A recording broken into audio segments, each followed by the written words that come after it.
بسم اللہ الرحمن الرحیم۔ یہ چیپٹر اس چیز کے متعلق ہے جسے ہم سب جانتے ہیں، دیکھ سکتے ہیں، چھو سکتے ہیں، اور یہیں سے ہی ہماری پیدائش بھی ہوئی ہے، یعنی کہ زمین۔ لیکن زمین آخر کہتے کسے ہیں؟ زمین ایکچولی فارسی زبان کا لفظ ہے جس کا مطلب ہے خشک اور سخت مٹی جس پر قدم رکھ کر کھڑے ہوا جا سکے۔ لیکن زمین تو ایک بڑا ہی سادہ سا لفظ ہے روزمرہ کی زبان کا۔ در حقیقت جس سخت زمین پر ہم رہتے ہیں یا کھڑے ہوتے ہیں، یا جو زمین ہمیں ہزاروں میل دور اپنے نیچے پھیلی ہوئی نظر آ رہی ہوتی ہے، اس کی تعریف اس سے کہیں کہیں زیادہ ہے۔ ٹیکنیکل زبان میں یہ زمین ایک مجموعہ ہے، کچھ معدنیات کا، کچھ گیسز کا، کچھ لیکوڈز کا، اور ایک ایسی چیز کا کہ جس کے بغیر میں اور آپ کبھی بھی یہاں نہ ہوتے، یعنی کہ وہ مادے جن کے بغیر زندگی ممکن نہیں تھی، اور انہیں سائنس کی زبان میں آرگینک میٹر کہتے ہیں۔ لیکن آرگینک میٹر کے بارے میں تو میں آپ کو تھوڑا بعد میں بتاؤں گا۔ اس سے پہلے میں چاہتا ہوں کہ آپ زمین کے متعلق وہ باتیں جان لیں جن پر بہت کم ہی غور کیا جاتا ہے۔ دنیا کی زبانوں میں ویسے تو زمین کے بہت سے نام ہیں، لیکن اس کا ایک نام ایسا ہے جس کی جھلک آپ کو تقریباً ہر زبان میں نظر آتی ہے، اور وہ ہے عربی لفظ ارض اور اس کی مختلف ویریشنز۔ اب چاہے انگلش میں وہ ارتھ کہلائے، جرمن میں ایرڈا، ڈچ میں آردا، نارویجن میں یوردا، یدش میں ایردا اور ڈینش میں یوردن۔ اب ان ساتوں پرانی زبانوں میں ارض کا لفظ بھی ملتا جلتا ہے، اور اس کی تعریف بھی ایک ہی جیسی ہے۔ چلنے کے قابل ہر وہ حصہ جو ہوا اور پانی سے الگ ہو وہ ارض ہے، زمین ہے۔ لیکن ایک اور اہم سوال تو یہ بھی ہے کہ یہ ارض کہاں تک پھیلی ہوئی ہے؟ پاکستان، سعودی عرب، انڈیا، امریکہ، کینیڈا، آسٹریلیا، انگلینڈ، کیا بس یہی ارض ہے؟ جب اللہ تعالیٰ سورہ شمس میں قسم اٹھا رہے ہیں کہ قسم ہے ارض اور اس کے پھیلا دیے جانے کی، تو کیا اللہ تعالیٰ بس ان چھوٹے بڑے 195 ممالک کی قسم اٹھا رہے ہیں؟ جس ارض پر اس وقت میں اور آپ رہ رہے ہیں، اس کی 90% چٹانیں بیسالٹ سے بنی ہوئی ہیں۔ بیسالٹ دراصل ایک پثریلا سا ایلیمنٹ ہے، جسے جیسے گرینائٹ یا سنگ مرمر وغیرہ ہوتا ہے۔ اب اگر اس ارض کی 90% چٹانیں بیسالٹ کی بنی ہوئی ہیں، تو چلیں تھوڑی دیر کے لیے مان لیتے ہیں کہ ارض بیسالٹ ہی کا دوسرا نام ہے۔ اب مجھے یقین ہے کہ آپ سب نے رات کے وقت 14ویں کا چاند بھی دیکھا ہوگا، لیکن کیا کبھی آپ نے سوچا کہ اس پر نظر آنے والے یہ کالے دھبے کیا ہیں؟ چاند کے ان کالے دھبوں کو لونر ماریا کہتے ہیں، اور یہ دھبے دراصل اسی بیسالٹ کے وسیع و عریض رقبے پر پھیلے ہوئے میدان ہیں، وہی بیسالٹ کہ جو ہماری ارض میں ہے۔ اس کا مطلب تو یہ ہوا کہ ٹیکنیکلی چاند کی زمین بھی ارض ہی کہلائے گی۔ چاند کے علاوہ بھی آپ کو ایک مثال دے دیتا ہوں کہ پاکستان میں فجر اور مغرب کے وقت ایک بہت چمکدار سے ستارہ نظر آتا ہے، جو ایکچولی ایک ستارہ نہیں ہے بلکہ ایک سیارہ ہے جسے وینس کہتے ہیں۔ 70s اور 80s میں رشیا نے اس سیارے یعنی کہ اس پلانٹ پر 5 وینیرا مشنز بھیجے تھے، اور پتہ یہ چلا کہ اس سیارے پر درجنوں کلومیٹر موٹے بادلوں کی ایک تہہ ہے جس کے نیچے 80% وینس اسی بیسالٹ کا بنا ہوا ہے، جس بیسالٹ کی ہماری اپنی زمین ہے، یعنی کہ ٹیکنیکلی وینس بھی ارض ہی کا حصہ ہے، بادلوں سے ڈھکی ہوئی ایک ارض۔ مریخ جس پر اس چیپٹر کے سنائے جانے یا لکھے جانے کے وقت 50واں مشن جا رہا ہے، وہ بھی ارض کی تعریف پر پورا اترتا ہے، بلکہ اگر ہماری اور مریخ کی ارض دیکھی جائیں تو ہمارے درمیان فرق صرف پانی اور آرگینک میٹر کا ہے۔ ہماری ارض پر یہ دونوں چیزیں موجود ہیں جبکہ مریخ پر نہیں ہے۔ آپ جوپیٹر کے متعلق بھی جانتے ہوں گے، یہ ہمارے سورج کے سسٹم کا سب سے بڑا اور ایک بہت ہی خوبصورت پلانٹ ہے، سیارہ ہے جس پر ہر وقت طوفان چلتے رہتے ہیں۔ رات کے وقت ہمارے آسمان پر صرف ایک ہی چاند طلوع ہوتا ہے، جبکہ جوپیٹر کے آسمان پر 79 چاند طلوع ہوتے ہیں، اور سب کے سب ارض کی تاریخ پر پورے اترتے ہیں۔ چلیں میں آپ کو سورج کے سسٹم سے ہی باہر لے جاتا ہوں۔ اب تک 4984 ایسے سسٹمز اور زمینیں مل چکی ہیں کہ جو ارض کی بنی ہوئی ہیں، جنہیں نام بھی دیے جا چکے ہیں، اور ابھی 6590 مزید ایسے حصے نظر آ رہے ہیں کہ جو اسی ارض کے بنے ہوئے ہیں، لیکن ابھی انہیں نام دینا باقی ہے۔ ارض کے ان حصوں میں سے کوئی حصہ ہم سے بہت چھوٹا ہے اور کوئی ہم سے بالکل ملتا جلتا ہے، بلکہ شاید آپ کو یاد ہوگا کہ 2014 میں کیپلر 186F کے نام سے ایک ارض ملی تھی، بالکل ہماری اپنی زمین جیسی، ہماری دنیا جیسی، ہماری اپنی ارض جیسی۔ لیکن ارض کا کوئی حصہ ہم سے ہولناک حد تک بڑا بھی ہے، مثلا HD 100546 ارض کا ایک ایسا حصہ جو تقریباً ہمارے سورج جتنا بڑا ہے۔ ارد کے ان دوسرے حصوں کے متعلق پہلی مرتبہ 1990 میں پتہ چلا تھا، 1990 میں، لیکن تب سے لے کر اب تک ہر 27 مہینے بعد یہ تعداد دگنی ہوتی چلی جا رہی ہے۔ خدا ہی بہتر جانتے ہیں کہ یہ ارد اس کائنات میں کہاں کہاں تک پھیلی ہوئی ہے۔ اب آپ کو احساس ہوا کہ قسم ہے ارد اور اس کو پھیلا دیے جانے کی ایکچولی کتنی بڑی قسم ہے۔ جب جب ارد میں سے نکلنے، ارد میں جانے اور ارد کے متعلق کوئی بھی بات ہوگی، وہ ارد اس پوری کائنات میں کہیں بھی اور کسی بھی کونے میں موجود ہو سکتی ہے۔ یہی وہ ارد تھی جسے سورہ انبیاء کے مطابق آسمانوں سے علیحدہ کیا گیا تھا، جو سورہ بقرہ کے مطابق آسمانوں سے پہلے شکل میں آئی تھی۔ سورہ بقرہ کے مطابق اس کی تخلیق آسمانوں سے پہلے ہوئی تھی، جسے حامیم السجدہ کے مطابق 2 دن میں تخلیق کیا گیا تھا، پھر جسے والنازعات کے مطابق چاروں طرف پھیلا دیا گیا تھا، اور پھر جس میں حامیم السجدہ کے مطابق پہاڑوں کو رکھا گیا تھا۔ وہ پہاڑ جو ہر ارد میں موجود ہے، ارد کے ہر حصے میں موجود ہے۔ انفیکٹ مریخ کی ارد پر ہماری ارد سے کئی گنا بڑے پہاڑ موجود ہیں۔ فار ایگزامپل مریخ کی ماؤنٹ اولمپس ہماری ارد کے سب سے بڑے پہاڑ ماؤنٹ ایورسٹ سے 2 گنا زیادہ بڑی ہے۔ حامیم السجدہ کے مطابق ارد میں رہنے والوں کے لیے ان کی ارد میں برکتیں بھی رکھ دی گئی ہیں، جو ہماری ارد میں ہمارے لیے بھی موجود ہیں، اور میرا پورا یقین ہے کہ اس کائنات میں جہاں جہاں ارد پھیلی ہوئی ہے، وہاں وہاں اس میں اس کے رہنے والوں کے لیے ان کی ضرورت کے مطابق برکتیں بھی موجود ہوں گی۔ مثلا ہماری ارد میں ہمارے لیے رکھی گئی برکتوں میں سے ایک برکت وہ ہے جس سے آج ہماری روزمرہ کی زندگی اور کاروبار چل رہا ہے۔ 130,000 ملین ٹن نیچرل گیس اور 16 ٹریلین بیرل پیٹرول، 16 کھرب بیرل پیٹرول، جو اس وقت بھی ہماری ارد میں موجود ہے۔ سیٹرن کے چاند ٹائٹن کی ارد میں ان دونوں چیزوں کے تو پورے سمندر رکھے ہوئے ہیں۔ ہماری ارد میں چھپے 142 ملین کیرٹ ہیرے، جن کے لیے آج بھی کانگو یعنی کہ سینٹرل افریقہ میں لڑائی چل رہی ہے۔ کینسری E55 نامی ارد میں اس قدر کاربن ہے کہ اس کی پوری سطح ہیروں کی ایک پرت سے ڈھکی ہوئی ہے، اور ارد کے کچھ حصے ایسے بھی ہیں جن پر پائی جانے والی چیزیں انفیکٹ اتنی عجیب و غریب ہیں کہ ان کے لیے سائنس کو نئے نام رکھنے پڑے تھے۔ اب اس سے ایک بات تو بڑی وضاحت کے ساتھ سامنے آ گئی کہ کم سے کم ہماری یہ چھوٹی سی زمینی ارد نہیں ہے، یہ زمین تو پوری کائنات میں پھیلی ہوئی ارد کا ایک چھوٹا سا حصہ ہے۔ اور حامیم السجدہ کے مطابق ارد کی تخلیق اور اس کے پھیلا دیے جانے کا یہ عمل پورے 4 دن میں ہوا تھا۔ اب یہ دن کس طرح کے تھے؟ کیا یہ ہمارے 24 گھنٹے والے دن تھے؟ ہم انہیں کیسے سمجھ سکتے ہیں؟ وقت کی اس عجیب و غریب حقیقت کے متعلق میں آپ کو پہلے چیپٹر کے اندر بتا چکا ہوں، لیکن اس ارد کا پھیلاؤ ہماری زمین سے لے کر کائنات کے ان گمنام کونوں تک ہے جن کے بارے میں آج تک کوئی نہیں جان پایا۔ اور سچ کہوں تو اب سمجھ آ رہا ہے کہ جتنی طاقتور تخلیق آسمان کی تھی، اتنی ہی عظیم الشان تخلیق ارد کی بھی تھی۔ ارد صرف اس دنیا یا اس زمین کی بات نہیں ہے، ارد کا پھیلاؤ تو اس کائنات میں ہر طرف ہے۔ لیکن کیوں؟ دس از دا کوسچن، کہ آخر ارد کو اتنے بڑے درجے پر کیوں پھیلایا گیا؟ اس سوال کے جواب کے لیے میں آپ کے سامنے قرآن پاک میں اس ارد اور جہاں جہاں یہ پھیلی ہوئی ہے اور اس میں رہنے والوں کے متعلق 8 آیات رکھ رہا ہوں۔ سورہ رحمان، اس ارد کو تمام جانداروں کے رہنے کے لیے پھیلا دیا گیا ہے، لیکن کون سے جاندار؟ سورہ لقمان، ارد میں طرح طرح کے جاندار رہ رہے ہیں۔ سورہ انعام، ارد کے ان جانداروں میں بالکل ہماری ہی طرح کے گروہ بھی ہیں، یعنی کہ مختلف کیٹیگریز۔ سورہ یاسین، ہماری طرح ارد میں جہاں جہاں جاندار موجود ہیں وہ بھی ہماری طرح جوڑوں ہی میں تخلیق ہوئے ہیں، بلکہ سورہ یاسین ہی کے مطابق ارد میں جانداروں کے علاوہ ان چیزوں کے جوڑے بھی ہیں جنہیں ہم جانتے تک نہیں۔ سورہ نحل، ان جانداروں کے مختلف رنگ اور مختلف شکلیں ہیں۔ حامیم السجدہ، ان مختلف رنگوں اور شکلوں کے جانداروں کی خوراکیں بھی انہی کی ارد میں جہاں وہ رہتے ہیں۔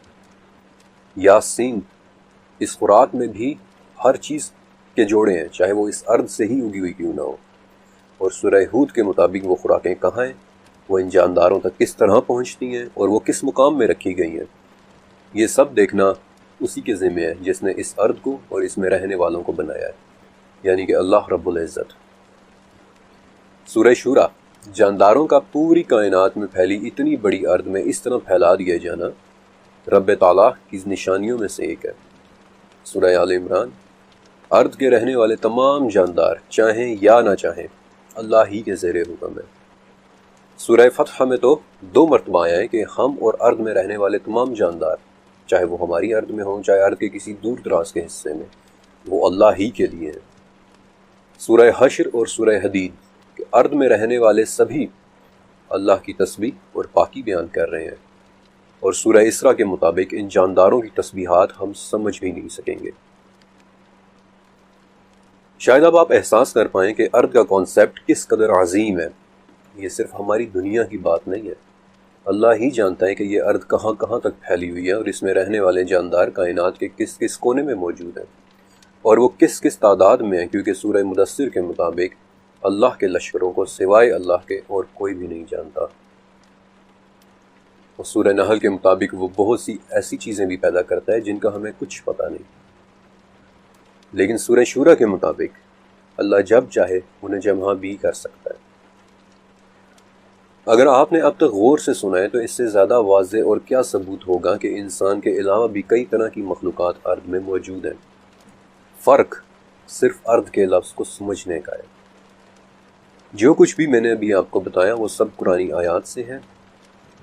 ارض کے ہر حصے میں رہنے والے اللہ ہی کی مخلوق ہیں، چاہے وہ ارض کا یہ حصہ ہو جس میں ہم رہتے ہیں، یا پھر کائنات کے کسی دور دراز گمنام حصے میں موجود ارض پر رہنے والی کوئی مخلوق ہو جن کے بارے میں ہمیں کچھ پتہ نہیں۔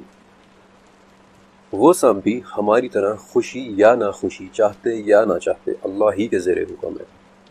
وہ تسبیح بھی کرتے ہیں، لیکن ہم ان کی تسبیحات کو سمجھ نہیں سکتے، اور ہم سمجھ بھی کیسے سکتے ہیں؟ خدا جانے اس ارض میں رہنے والے جاندار کس قسم کی بولی بولتے ہیں، اور اگر اللہ چاہے تو ان مخلوقات کو جب چاہے جمع کر دے۔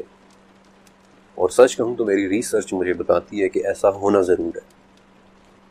ارض کی ایک ایسی ہی مخلوق نے ہمارے ساتھ ملنا ہے کہ جسے ابھی تک ہم نے دیکھا نہیں ہے، لیکن چونکہ وہ اس چیپٹر کا موضوع نہیں ہے اس لیے فی الوقت میں اس کے بارے میں زیادہ نہیں بات کر رہا۔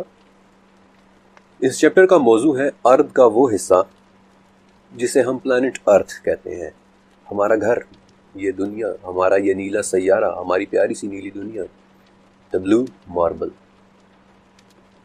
ہماری اس دنیا کی ابتدا 4.5 ارب سال پہلے ہوئی تھی۔ ایسا ہم اس لیے مانتے ہیں کیونکہ آج تک ہمیں اس دنیا پر اس سے زیادہ پرانا ایلیمنٹ نہیں ملا۔ آسٹریلیا سے ملنے والے زرکون کرسٹلز یعنی کہ دی اولڈسٹ ایلیمنٹ آن ارتھ، لیکن 4.5 ارب سال پہلے یہ زمین کہیں سے بھی نیلی نہیں تھی، بلکہ یہ تو پہچانی بھی نہیں جاتی تھی۔ اس پر شدید قسم کے پتھروں کی، بڑے بڑے پتھروں کی بارش ہو رہی تھی۔ ہر تھوڑے عرصے بعد 2-3 کلومیٹر سائنس کا ایک پتھر زمین سے ٹکراتا اور سب کچھ ختم ہو جاتا۔ ایک ویران، بنجر، مردہ سا اسٹیرائل سیارہ جہاں کچھ بھی اگ نہیں سکتا تھا۔ لیکن پھر ایک معجزہ ہوا، سورہ حدید۔ اللہ زمین کو اس کی موت کے بعد زندہ کرتا ہے، اور ہم نے تمہارے لیے اپنی نشانیاں بیان کر دی ہیں تاکہ تم سمجھو۔ اس زمین کو ایک زندگی ملی، ایسے ہی ایک بڑے سے پتھر سے ٹکرانے کے بعد۔ اس پتھر کے ٹکرانے سے زمین کے اندر کی گیسز باہر نکل آئیں جو ایک دھوئیں کی شکل میں اس کی گرد اکٹھی ہو گئی تھیں۔ اب اس دھوئیں میں گیسز کے ساتھ ساتھ پانی کے بخارات بھی تھے، لہٰذا ایک بہت ہی پیاری بات ہوئی۔ زمین کا ایٹماسفیئر بننا شروع ہوا، زمین ٹھنڈی ہونا شروع ہوئی، اور اس دھوئیں میں موجود بخارات بارش کی طرح زمین پر برسنے لگے۔ اور پھر وہ ہوا جس کا ذکر سورہ نحل، سورہ عنکبوت اور سورہ جاثیہ تینوں میں ہے، کہ اللہ ہی تو ہے جس نے آسمان سے پانی اور جو کچھ بھی چاہا اسے اتار کر زمین کو اس کی موت کے بعد زندہ کیا۔ اسی بارش نے سمندر بنائے، اور سچ کہوں تو ٹیکنیکلی ان سمندروں کو اسی وقت فوراً جم جانا چاہیے تھا، کیونکہ ہمارا سورج بھی اس وقت ویسا نہیں تھا جیسا آج ہے۔ وہ بھی نیا نیا پیدا ہوا ایک ستارہ تھا جس کی روشنی اور حدت آج کے مقابلے میں 30% کم تھی، لیکن پھر بھی ہمارے سمندر جمے نہیں، اور یہ ایک معجزہ ہی تھا۔ لیکن میرے نزدیک ایسا ہونے کی وجہ سورہ نمل کی 61 آیت میں ہے کہ اللہ نے زمین کو قرار دیا، اسے سٹیبل کیا، سو اس نے زمین میں پانیوں کو جاری کیا، اس نے پہاڑ بنائے اور 2 سمندروں کے درمیان رکاوٹ بنائی۔ اللہ ہی بہتر جانتا ہے کہ اس نے ان پانیوں میں ایسی کون سی رکاوٹیں رکھی تھی کہ اتنی سردی کے باوجود وہ سمندر نہیں جمے، پانی جاری رہے۔ اور ان پانیوں کا جاری رہنا ضروری بھی تھا کیونکہ ان میں زندگی پیدا ہونی تھی۔ سورہ انبیاء کے مطابق ہر زندہ چیز پانی سے پیدا کی گئی ہے، انہی پانیوں سے تو زندگی نے نکلنا تھا۔ لیکن زندگی آخر کہتے کسے ہیں؟ اس وقت زندگی کی 123 مختلف ڈیفینیشنز موجود ہیں، 123 مختلف تعریفیں۔ زندگی کیا ہے شاید آپ سن کر حیران ہو، لیکن زندگی کی کوئی ایک ڈیفینیشن نہیں ہے۔ پھر بھی زندگی کی ایک تعریف کہ جو مقبول ہے، ایکسیپٹڈ ہے، وہ یہ ہے کہ کوئی بھی ایسی چیز جو 3 کام کر سکے وہ زندہ کہلاتی ہے۔ پہلا کام کہ اس کے جسم میں میٹابولزم یعنی کہ کسی نہ کسی قسم کا کیمیکل پروسیس ہوتا ہو۔ دوسرا یہ کہ اس کے جسم میں خود کو ریپیئر کرنے کی صلاحیت موجود ہو، اور تیسرا یہ کہ وہ اپنے آپ کو ریپلیکیٹ کر سکے یعنی اپنی نسل بڑھا سکے۔ سچ کہوں تو آج تک ہم یہ فیصلہ ہی نہیں کر پائے ہیں کہ زندگی کسے کہتے ہیں، لیکن ہم زندگی کے متعلق جانتے ہی کیا ہیں؟ What do we know about life? اس کی کتنی اقسام ہیں، اس کی کیا کیا شکلیں ہیں؟ ہم تو صرف ایک ہی قسم کی زندگی سے واقف ہیں جو اس ارض میں رہتی ہے، اور اسی لیے تو ہم اسے life as we know it کہتے ہیں۔ اب یہ پہلی مرتبہ کیسے پیدا ہوئی تھی یہ بات کوئی نہیں جانتا۔ درجنوں ماڈلز پیش کیے جا چکے ہیں لیکن کسی ایک پر بھی اتفاق نہیں۔ لیبارٹریز میں ہزاروں ایکسپیریمنٹس تجربات ہو چکے ہیں لیکن آج تک کوئی زندگی نہیں بنا سکا، اور بنا سکے گا بھی نہیں، کیونکہ زندگی کا مردہ زمین سے پیدا ہونا ایک معجزہ تھا، اور اس معجزے کا ذکر سورہ روم میں صرف ایک ہی ہستی سے منسوب ہے کہ اللہ ہی زندہ کو مردہ سے نکالتا ہے، وہی تو زمین کو اس کی موت کے بعد زندہ کرتا ہے۔ زندگی سوائے اللہ کے اور کوئی پیدا کر ہی نہیں سکتا۔ اب مردہ زمین سے زندگی کیسے نکلی؟ اس کے سب سے پرانے ثبوت کینیڈا میں 4.25 ارب سال پرانی کائی کے فاسلز ہیں۔ کائی یعنی کہ ایلگی، جو ٹیکنیکلی ایک جاندار ہے، اور اسی کائی کے 3.5 ارب سال پرانے فاسلز آسٹریلیا میں ہیں جنہیں مائکروبیل میٹ کہتے ہیں۔ بٹ انٹرسٹنگ تھنگ ہے کہ کینیڈا اور آسٹریلیا دنیا کے 2 مختلف کونے ہیں، کہ جو بہت اہم بات ہے، کیونکہ اس سے یہ پتہ چلتا ہے کہ زندگی کا معجزہ ایک ہی وقت میں زمین پر ہر طرف ہو رہا تھا۔ پانیوں کے اندر، سمندروں کے نیچے، زمین کے جن ایلیمنٹس سے زندگی پیدا ہوئی انہیں ہم آرگینک میٹر کہتے ہیں۔ لیکن میں آپ کو ایک بہت دلچسپ بات بتاتا ہوں کہ اس آرگینک میٹر کا ایک حصہ گلائسین سن 2009 میں ایک دمدار ستارے یعنی کومیٹ وائلڈ 2 کے اوپر بھی ملا تھا۔ اب وہ دمدار ستارہ کس دور دراز کی زمین یا کس دور دراز کی ارض سے اس امینو ایسڈ کو لے کر آ رہا تھا یہ بات کوئی نہیں جانتا، لیکن اس سے ایک بات ضرور ثابت ہوتی ہے کہ اس وقت بھی کائنات کے دور دراز کونوں میں کہیں نہ کہیں کسی نہ کسی ارض پر زندگی پیدا ہو رہی ہے۔ بہرحال زمین پر پیدا ہوئی وہ زندگی بالکل بھی ویسی نہیں تھی کہ جیسی آج ہم دیکھتے ہیں۔ انفیکٹ 3.5 ارب سال پہلے تک تو وہ انریکاگنائزیبل تھی، ناقابل شناخت سی زندگی تھی، چھوٹے چھوٹے مائکروبیل جاندار، خوردبینی جاندار۔ لیکن پھر 2 بڑی ہی شدید سردیاں آئیں اور اس کے بعد جو زندگی پیدا ہوئی وہ تو بالکل ہی ایک نئی زندگی تھی، سائز میں بڑی، اس میں مسلز یعنی پٹھے بھی تھے، اس میں نیورو سیلز بھی تھے، اور سب سے بڑی بات کہ زمین میں درخت پیدا ہونا شروع ہوئے۔ ایسا کیوں ہوا کوئی نہیں جانتا، ہمیں صرف اتنا علم ہے کہ 54 کروڑ سال پہلے اس زمین پر ایک نئی ہی دنیا آباد ہو گئی تھی، ایک نیا عالم۔ انفیکٹ اس پوائنٹ پر سورہ واقعہ کی 61 آیت ضرور ذہن میں آتی ہے کہ ہم اس سے عاجز نہیں ہیں کہ تمہاری جگہ تم جیسے دوسرے پیدا کر دیں اور تمہیں ایک نئے سرے سے اس عالم میں پیدا کر دیں جس سے تم بالکل بے خبر ہو۔ واقعی اللہ اس پر قادر ہے، اور یہ تو ہم اپنی آنکھوں سے دیکھ رہے ہیں۔ انفیکٹ یہ تو ایک مرتبہ 54 کروڑ سال پہلے بھی ہو چکا ہے۔ پہلی کے مقابلے میں دوسری زندگی زمین آسمان کے فرق کے ساتھ پیدا ہوئی تھی۔ پہلی زندگی کائی، بیکٹیریاز یا پھر کچھ مائکرو جاندار، لیکن دوسری زندگی ہڈیوں والے جانور، ریڑھ کی ہڈی والے جانور، جبڑوں والے، پانی میں رہنے والے، خشکی میں رہنے والے، یہاں تک کہ پرندوں کی بھی انیشیل فارمز، ابتدائی شکلیں۔ اسی وقت سب سے پہلے کیڑے بنے تھے جنہیں ہم ٹرائلوبائٹس کہتے ہیں۔ ان 2 بالکل مختلف زندگیوں کو دیکھ کر سورہ عنکبوت کی 20ویں آیت ذہن میں آتی ہے کہ زمین میں چل پھر کر دیکھو کہ اللہ نے کیسے شروع میں پیدائش کی، پھر اللہ ہی دوسری نئی پیدائش کرے گا، اور وہ ہر چیز پر قدرت رکھتا ہے۔ یہی وہ زندگی تھی کہ جس میں بعد میں ڈائناسورس پیدا ہوئے، ٹائٹانو بوا جیسے بڑے بڑے اژدہے، نہایت ہی خوفناک قسم کے میگاتھیریم چوہے، میگالوڈون شارکس، بیسیلیوسورس نامی ایک ہیبت ناک مخلوق کہ جو گہرے سمندروں میں راج کرتی تھی، اڑنے والے کوئٹزل ڈائناسورس، عجیب و غریب ٹائٹانس ٹیرر برڈز۔ لیکن ان 2 ہیکل جانوروں میں سے آج کوئی بھی زندہ نہیں ہے۔ انفیکٹ ان میں سے 90% تو آج معدوم ہو چکے ہیں، ایکسٹنکٹ ہو چکے ہیں۔ لیکن کیوں؟ سورہ طٰہٰ کی 128ویں آیت میں ایک بہت اہم لفظ استعمال ہوا ہے، قرون۔ ویسے تو اس لفظ کے عام معنی رہنے کی جگہ یا بستیاں ہیں، تو بالکل ٹھیک ہے، لیکن اس عربی لفظ قرن کے 4 مزید معنی ہیں، جن میں سے ایک معنی دور یا عہد یا صدیاں بھی ہے۔ یہی وہ لفظ ہے کہ جو ہم اردو میں بھی استعمال کرتے ہیں، فار ایگزامپل قرون اولا یا قرون وسطیٰ، یعنی شروع کے ادوار یا درمیان کے ادوار وغیرہ۔ اور اسی معنی کے اعتبار سے سورہ طٰہٰ کی اس آیت کو دیکھیں کہ ہم نے ان سے پہلے بہت سے عہد یا دور ہلاک کر دیے جن کے رہنے کے مقامات میں یہ چلتے پھرتے ہیں۔ اس میں سمجھنے والوں کے لیے بہت سی نشانیاں ہیں۔ پچھلے 54 کروڑ سال میں 5 مرتبہ ایسا ہوا ہے کہ ان جانوروں کے پورے عہد یا ان کے رہنے کے مقامات ہلاک اور تباہ ہو گئے، جنہیں آج ہم 5 میس ایکسٹنکشنز کہتے ہیں۔ کبھی 25 کروڑ سال پہلے زمین کے 96% جاندار مر گئے اور ان کا دور ختم ہو گیا۔ کبھی 6.5 کروڑ سال پہلے زمین کے 75% جاندار اور زندگی ختم ہو گئی۔ تمام بڑے اور خوفناک جاندار ڈائنوسور سمیت مر گئے اور صرف وہی بچے ہیں کہ جو زمین کے نیچے چھوٹے چھوٹے بلوں میں چھپ کر رہ رہے تھے۔ اور اس کے بعد زمین پر ایک ایسی چیز پیدا ہوئی کہ جو شاید اس سے پہلے کبھی پیدا نہیں ہوئی تھی، اور اس چیز کی پیدائش کا ذکر سورہ اعلیٰ میں اللہ کی تعریف کے ساتھ ہے کہ اپنے بلند رب کی پاکیزگی بیان کر جس نے تخلیق کی، جس نے صحیح اندازہ کیا اور پھر راہ دکھائی، وہ بلند رب جس نے تازہ گھاس پیدا کی۔ گھاس کے متعلق آپ کیا جانتے ہیں؟ یہی وہ گھاس تھی جس کی پیدائش نے زمین پر رہنے والوں کی فزیولوجی بدل دی۔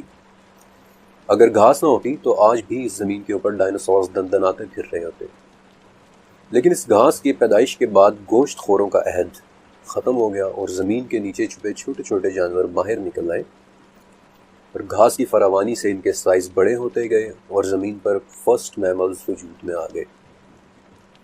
پودے اور وہ درخت اگنا شروع ہوئے، وہ درخت کے جو آج ہم دیکھنے کے عادی ہیں، اور بالآخر زمین پر life as we know it پیدا ہوئی۔